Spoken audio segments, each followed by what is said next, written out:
My name is Bailey Rhodes, 26 years old, and on the night that was supposed to bring my family together, my mother looked me straight in the eye and said, "You have 48 hours to move out."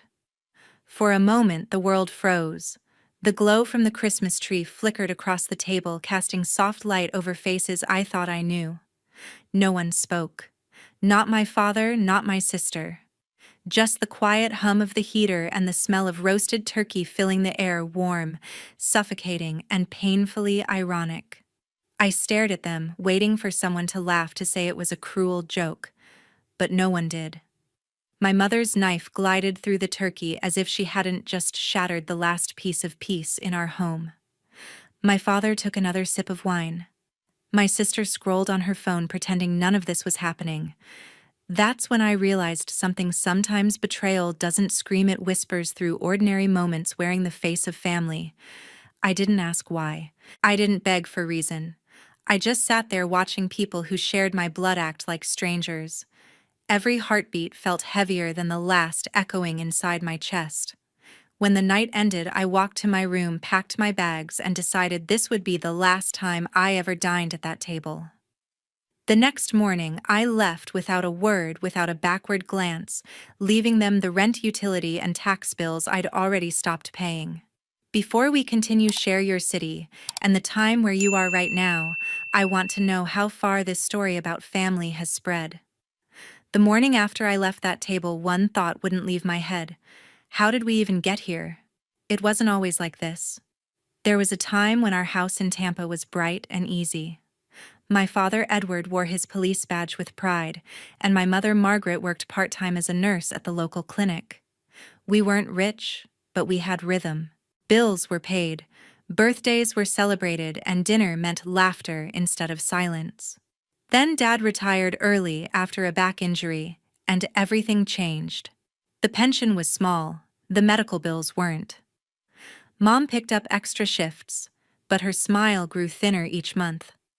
I had just started my first real job as a junior accountant, still learning how to file my own taxes when I began helping them out, first with groceries, then utilities, then the mortgage. It felt natural. That's what good daughters do. At 21, I thought money was the easiest way to show love. Every time I sent part of my paycheck home, Mom would say, "You're such a blessing, Bailey." And I believed her. I didn't realize that helping out would soon turn into holding everything together. Hannah, my older sister, had been drifting for years. She quit her marketing job because, as she said, she needed time to find her passion. That passion turned out to be yoga retreats and online shopping. She moved back home, claiming it was temporary. It wasn't. Within months, she was living entirely off the household I paid for. When I brought it up once, Dad sighed, saying, "She's just figuring things out." "Don't be so harsh," Mom added softly. "You've always been the responsible one, Bailey. You understand." That sentence, "you understand," became a leash around my neck. It excused everything. Then there was Lydia, my youngest sister, barely 19 and still in college. She was bright, hopeful, and too afraid to ask for help. So I offered before she could. I paid for her tuition, her textbooks, even the used car she needed to get to class. I didn't tell anyone. I wanted her to have a chance I never did, to start life without the weight of debt. Month after month, my salary disappeared into their hands. I'd tell myself, just until Dad's pension increases, or until Mom's overtime kicks in, or until Hannah finds a job. Those untils never came. By the third year, I was the only person in the family with steady income, and the only one pretending everything was fine. Mom stopped working nights, saying her back couldn't handle it. Dad spent afternoons fixing the fence, then napping on the couch. Hannah's temporary stay stretched on her voice, filling the house with complaints about how difficult the world was. Lydia stayed quiet, caught between gratitude and guilt. The house that once felt like a home turned into an account I couldn't close. I was paying for comfort I never received. Sometimes I'd come home from work and see the lights on in every room, the TV blaring, empty takeout boxes on the counter. I'd feel exhaustion not from work, but from knowing I'd clean it up because no one else would. Once, when I hinted that maybe everyone should pitch in, Mom frowned as if I'd insulted her. Family doesn't keep score, sweetheart. I wanted to say, then why do I feel like the only one losing, but I swallowed it. Dad began calling me our little provider as if it were a joke. Hannah rolled her eyes when I talked about saving for my own apartment. Oh please, you'd miss us in a week, she'd say, laughing. But I didn't laugh, because deep down I knew she was wrong. I wasn't afraid of missing them. I was afraid of realizing I didn't need them. Nights blurred into years. My paychecks came and went like tides, leaving me dry and proud at once. Every small act of giving felt noble, but also empty. I convinced myself this was love, that sacrifice made me good. It took me far too long to understand the truth. I wasn't helping a family anymore, I was funding a habit. Days bled together until one evening I caught myself unlocking the front door and feeling like a guest. By then, home felt like a rental I could never leave. Every corner of the house carried my paycheck, yet somehow none of it felt mine. The walls echoed with the voices of others, and my name existed only when something needed to be fixed or paid for. Mom had developed a habit of reminding me to be grateful. You should be thankful you have a place like this, she'd say, while folding laundry I'd bought with detergent I'd paid for. Not everyone gets to live under a roof surrounded by family. I wanted to reply that family wasn't what surrounded me anymore. It was responsibility, but I bit my tongue. Gratitude had become a one-way transaction. Hannah, of course, always found a way to turn my efforts into a punchline. You really think money buys respect, little sister, she'd tease. Reclining on the couch, I'd financed her nails freshly done. She'd say it with a grin that wasn't cruel enough to start a fight, but sharp enough to draw blood. I'd keep my voice steady sometimes, choosing silence over the exhaustion of explaining myself. The more I gave, the smaller I felt inside my own home. Dad stayed mostly out of it. He'd glance up from the TV, sigh, and mutter something about letting women sort their issues. He preferred comfort to confrontation. The remote in his hand was more familiar than the idea of taking a side. To him, peace meant pretending nothing was wrong. Each evening followed a pattern: Hannah lounging in the living room, Mom complaining about bills as if she wasn't holding my debit card, Dad quietly checking the sports channel. I moved around like a ghost, paying for everything, belonging nowhere. The house smelled of warm meals I bought but rarely ate, of perfume that wasn't mine, and of resentment that wasn't theirs to feel. Sometimes Mom would make little remarks while I worked late at the kitchen table. You know, Bailey, when I was your age, I didn't have someone taking care of me. Her tone carried pride, but also accusation. I wanted to ask why she couldn't see that I wasn't being taken care of. I was the caretaker. But arguing felt pointless. In this house, logic never beat guilt. One night when the air conditioning broke down, I called a repair service without asking anyone. The next morning, I found Mom on the phone telling her friend, "Oh yes, we got it fixed. Edward handled it." I stood there invisible again. It wasn't about credit, it was about erasure. My work was only visible when it failed. There were moments when I thought about moving out, but guilt whispered louder than reason. They need me. I'd tell myself, even as Hannah joked about our little ATM. Lydia tried to defend me once, saying, "Bailey works hard for all of us." Mom immediately corrected her. "She works for herself, sweetheart. We all contribute in our own ways." I remember Lydia falling silent, realizing that truth had no room in that conversation. The imbalance became a rhythm. My schedule revolved around their needs: rent payments, grocery, runs, emergencies.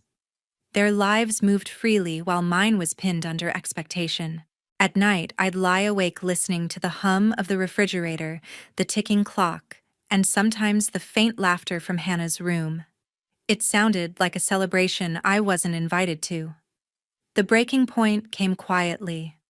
One afternoon, after paying another overdue electric bill, I walked into the kitchen where Mom and Hannah were talking about redecorating the living room. I mentioned almost casually, maybe everyone could chip in for the next month's utilities. The room fell silent. Mom froze, then turned to me with a look I'd seen before, a mix of pity and disappointment. Bailey, she said, her voice sweet, but sharp. Families don't keep score. That's not how love works. I stared at her, trying to find the logic in her words. Hannah smirked, stirring her coffee like she'd just witnessed a lesson being taught. My throat tightened. I wanted to ask why love always seemed to cost me the most, but the answer was already written across their faces. They didn't see imbalance. They saw order, the kind that kept me at the bottom, holding everything up. That evening, I sat alone on the porch while the sun slipped behind the neighbors' roofs. I could hear laughter from inside, the same laughter that used to make me smile. But now it only reminded me how foreign it felt.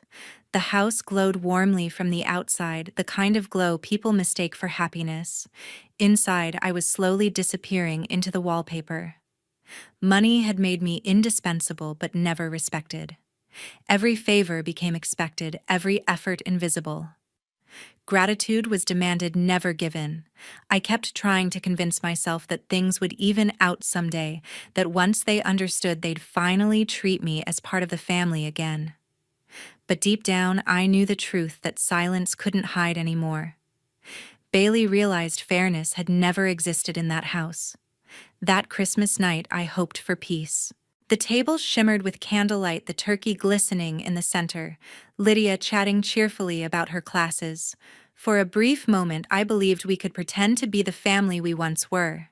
Even Hannah laughed, her glass of wine reflecting the soft gold of the lights. But peace in my family never lasted long. Mom carved the turkey carefully, smiling that rehearsed holiday smile.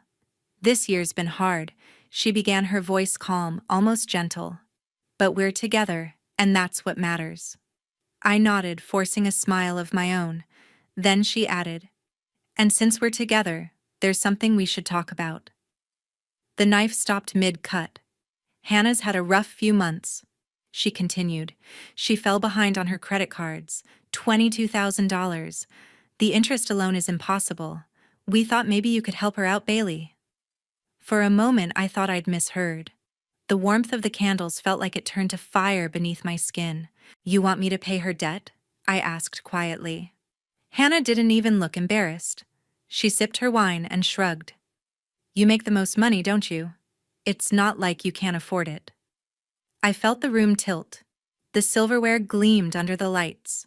Every sound seemed too loud, every breath too shallow. "I've been paying for this house, for everything in it," I said slowly. "I can't keep fixing everyone's mistakes." Mom's smile vanished. "Don't be dramatic," she replied. "You know we always support each other. It's family." Dad cleared his throat, the tone in his voice colder than I'd ever heard. "Your sister's drowning, Bailey. What's a few more checks to write? You've always been responsible. This is your duty." The word duty cut deeper than any accusation. "I've done my duty," I said, my voice shaking. "And I'm tired of being punished for it." Hannah leaned back in her chair, lips curling. "There it is," she said softly. "The martyr act. You just love reminding everyone how much you do. Maybe it's not about helping anymore. Maybe you just want control." My pulse pounded in my ears. "Control," I repeated. "You think I want control? I wanted balance. Respect. Maybe even gratitude." Mom's fork clattered onto her plate. "Enough. You've changed, Bailey. You used to be generous. Now you're selfish and ungrateful." Something inside me snapped, not in anger but in realization. I looked at each of them, faces I'd once known better than my own. "I'm not ungrateful," I said softly. "I'm just done being used." For a second, no one spoke. The candles flickered. Then Dad slammed his hand against the table. "Watch your tone," he barked. "We raised you better than this. We taught you to take care of family." "No," I said. "You taught me to carry you." The words hung in the air, sharp and final. Mom stood abruptly, her chair scraping against the floor. Her voice was ice when she spoke. "You have 48 hours to move out." The sentence didn't sound real. Lydia gasped. Hannah hid a smirk behind her wineglass. I sat still, feeling something inside me untangle at last. The pain wasn't loud, it was quiet, like relief disguised as heartbreak. I rose from my chair slowly. "You just made it easier," I said. My voice was steady, but my hands trembled as I placed my napkin on the table. No one stopped me. I turned and walked down the hallway, my steps echoing softly against the hardwood floor. Behind me, the clinking of silverware began again, mechanical, detached, like nothing had happened. The laughter didn't return this time. Only the sound of knives and forks scraping against porcelain filled the room, a metallic rhythm marking the moment our family broke for good. The next morning, the house felt hollow. The Christmas lights still blinked weakly across the living room, but their glow only made the silence look deeper. I woke before sunrise, not because of rest, but because my body had learned to move before emotion could catch up. My room was cold. I sat on the edge of the bed, hands resting on the blanket I wouldn't be folding again. Then I stood open the closet and started packing. Every sound was sharp, the scrape of a hanger, the whisper of fabric, the metallic rasp of a zipper. It felt like the house was listening. I didn't rush. There was a strange calm in knowing that I was finally doing something for myself. Each item went into the suitcase with a kind of ceremony. Shirts, shoes, a framed photo I hesitated over before slipping face down between two sweaters. The walls had watched me grow up, break down, and build everyone else's comfort. Now they watched me leave it behind. When I stepped into the hallway, the air smelled faintly of coffee and leftover turkey. The house still held the illusion of normalcy, as if last night hadn't shattered it. I moved quietly, my socks silent against the floorboards. As I reached for the last box, I heard a small knock. Lydia stood in the doorway, her eyes red from crying. She was still in her pajamas, arms crossed over her chest like she was trying to hold herself together. "You're really going," she said softly. "I have to," I replied. She nodded, then whispered, "I wanted to say something last night." I should have said something. I looked at her, the youngest, the one who'd never asked for anything. "It wouldn't have changed them," I said gently. Tears welled in her eyes. "Mom said you'll come back when things calm down."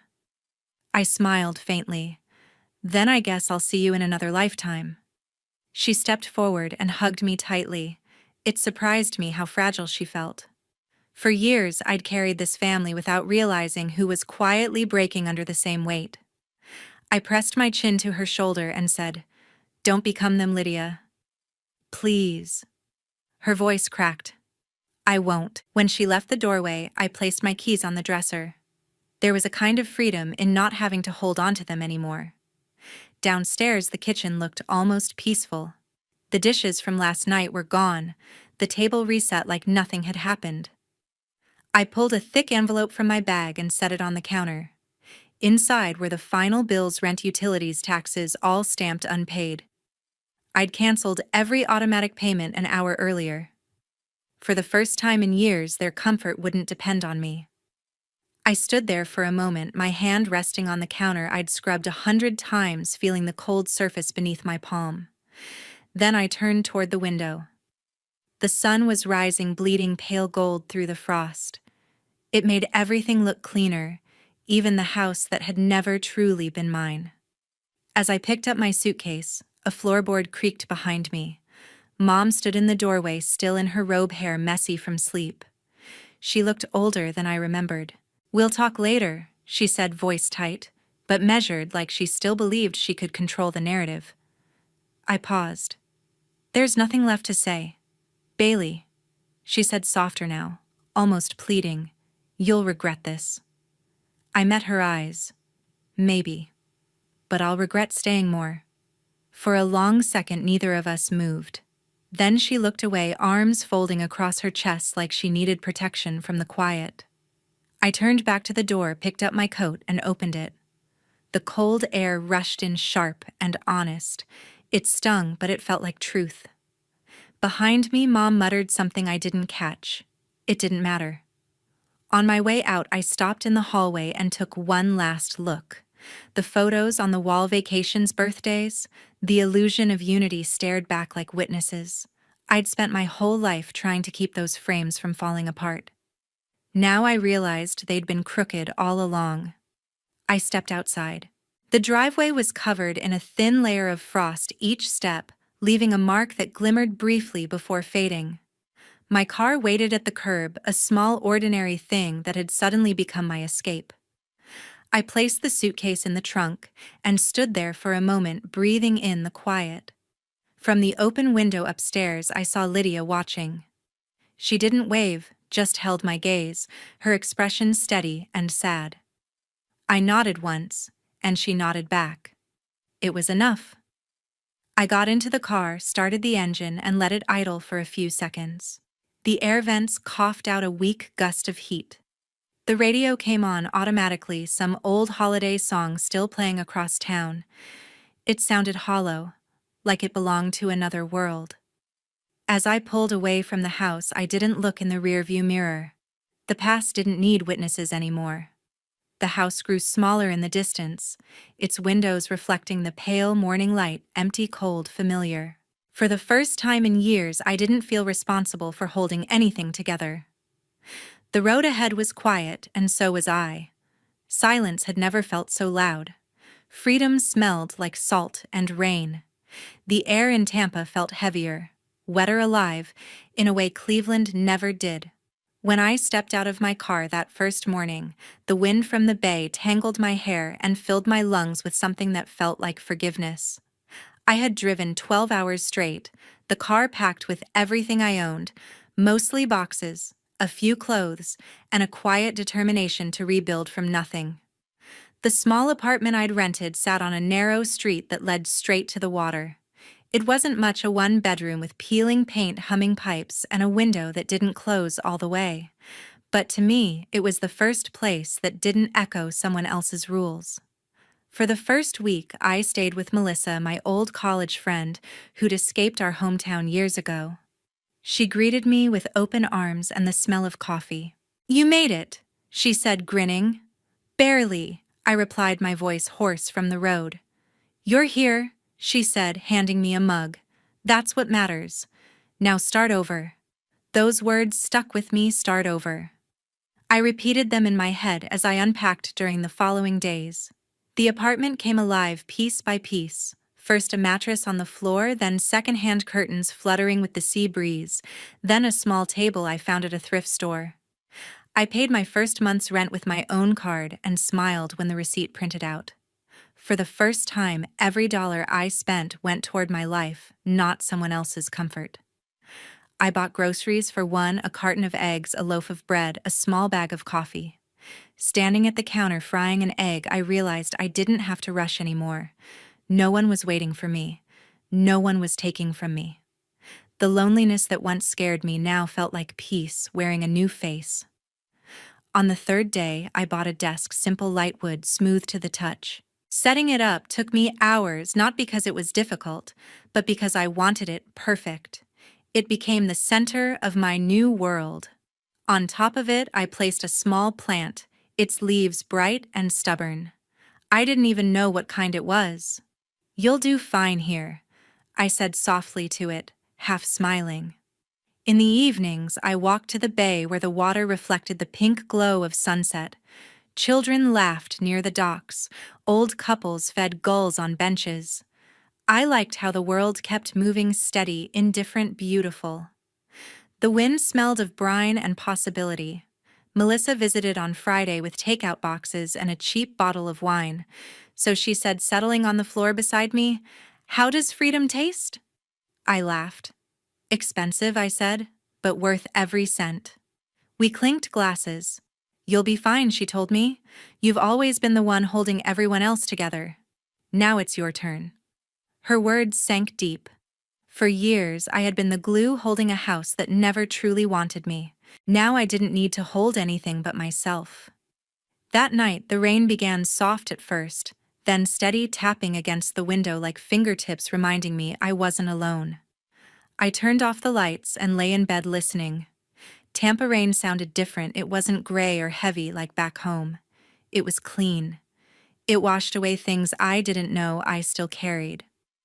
I thought about my past without bitterness, about my family without anger. They felt distant now, like characters from a book I'd already finished. The ache that used to live in my chest had softened into something gentler acceptance. Outside the city hummed with life cars, waves thunder, rolling faintly over the bay, and for once, it didn't overwhelm me. I breathed deeply, the air cool and damp, the room glowing with reflections from the streetlights. As I closed my eyes, I realized I didn't miss the noise of the old house or the weight of keeping it together. Tampa didn't ask me to carry anyone. It only asked me to live. And I did. I was finally living, not just surviving. Trouble always finds its way back. That morning, my phone buzzed 3 times before I finally glanced at the screen. Mom. I watched it ring until it stopped. A minute later, it started again.